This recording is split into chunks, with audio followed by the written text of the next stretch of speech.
Heute feiert eine ganz besondere Band ein ganz besonderes Jubiläum. Die Kölsch Rocker BAP mit Frontmann Wolfgang Niedecken feiern ihr 50-jähriges Bestehen mit einem Konzert im Kölner Stadion. Unsere Reporterin Friederike Müllender ist für uns live vor Ort. Friederike, die BAP-Fans, die haben ja traumhaftes Wetter bestellt für dieses besondere Konzert. Ist es denn schon losgegangen? Also was wir jetzt gerade im Hintergrund hören, ist noch die Vorband. Und ich würde fast sagen, das Wetter heute war schon fast ein kleines bisschen zu gut. Bei diesen heißen Temperaturen suchen die allermeisten Menschen genau wie wir ein schattiges Plätzchen.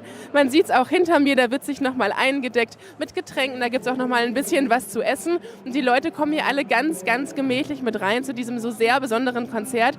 Es ist ja schon sehr beeindruckend. Ich meine, Wolfgang Niedecken ist 75 Jahre alt und steht hier nachher auf der Bühne für mehrere Stunden.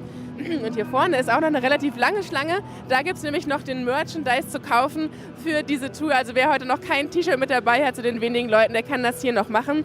Es ist ganz explizit keine Abschiedstournee, aber Wolfgang Niedecken hat auch im Vorfeld gesagt, die meisten BAP-Konzerte werden schon gespielt worden sein.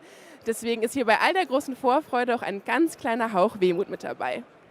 Aber ein paar Konzerte machen Sie ja noch dieses Jahr. Danke, Friederike, live vom BAP-Jubiläumskonzert.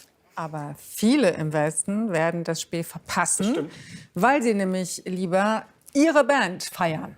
BAP gibt es jetzt seit unglaublichen 50 Jahren. Und im Stadion in Köln gibt es gerade die große Geburtstagsparty mit einem Konzert. Natürlich ist die Nummer ausverkauft. Ja. Friederike Müllender vor dem Stadion. Macht die Nummer auch ohne Ticket Spaß?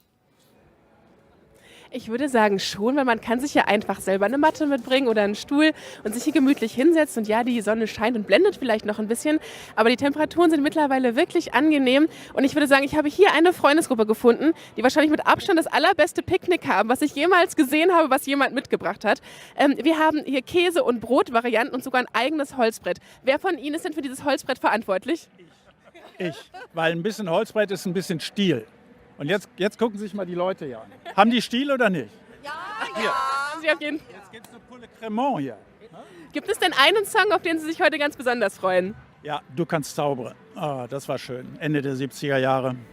Okay, meine Frau ist raus an der Stelle, aber es war ein schöner Song. Gut, dann drücke ich die Daumen, dass das kommt. Und wir konnten Wolfgang Niedecken vor heute Morgen noch mal ganz kurz treffen und in die Generalprobe reinschauen. Oder doch Realität? Die Weichen fühlen sich ständig bedroht, mitleidlos, wie verroht. Bei uns Apfel wird alles wieder jung. Und am besten zu der Wirtschaft. Also wir haben ja angefangen als Amateurband. Wir wollten ein bisschen Stones covern und dann irgendwann komme ich mit meinem ersten Lied auf Kölsch an und dann sagten die anderen, das ist ja super, mach da mehr von. Habe ich dann mehr von gemacht und dann kam Kurzfassung, dann kamen welche, die haben uns gesagt, wir müssen auftreten, wollten wir gar nicht. Haben uns überreden lassen, haben wir das gemacht, fanden wir eigentlich ganz gut. Ja, und die Menschen hier finden es auch ganz gut. Mittlerweile ist ein ganzes Stadion gefüllt zu diesem besonderen Geburtstag. Ja, und wir wetten, die haben Spaß da drin. Vielen Dank, Friederike Müllender. Das glaube ich auch.